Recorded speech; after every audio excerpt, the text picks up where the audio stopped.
അനില പോലീസിന്റെ നോട്ടപ്പുള്ളി. കാറിൽ നിന്നും പിടികൂടിയത് 3 ലക്ഷത്തിന്റെ MDMA.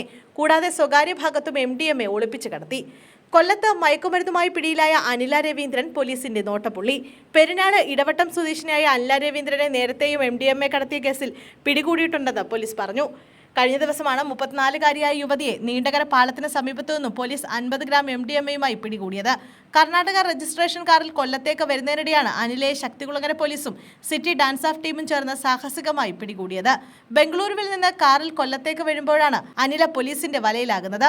കർണാടകത്തിൽ നിന്നും ലഹരിമരുന്നെത്തിച്ച് കൊല്ലം നഗരത്തിലെ സ്കൂളുകളും കോളേജുകളും കേന്ദ്രീകരിച്ച് വിൽപ്പന നടത്തുന്നയാളാണ് അനില എന്നാണ് വിവരം. ഇത് സംബന്ധിച്ച് പോലീസിന് രഹസ്യ വിവരം ലഭിച്ചതിനെ തുടർന്നാണ് കഴിഞ്ഞ ദിവസം ഇവരെ പിടികൂടിയത്.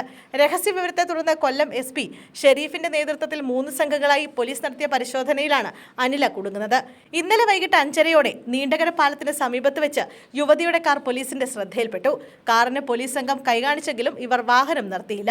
തുടർന്ന് കാറിനെ പിന്തുടർന്ന് പോലീസ് സാഹസികമായി വാഹനം വളഞ്ഞ് യുവതിയെ പിടികൂടുകയായിരുന്നു. കാറിൽ പരിശോധന നടത്തിയപ്പോഴാണ് ഒളിപ്പിച്ച നിലയിൽ MDMA കണ്ടെത്തിയത്. തുടർന്ന് മെഡിക്കൽ പരിശോധനയ്ക്ക് മെഡിക്കൽ കോളേജിൽ എത്തിച്ചപ്പോൾ വീണ്ടും MDMA പിടികൂടി.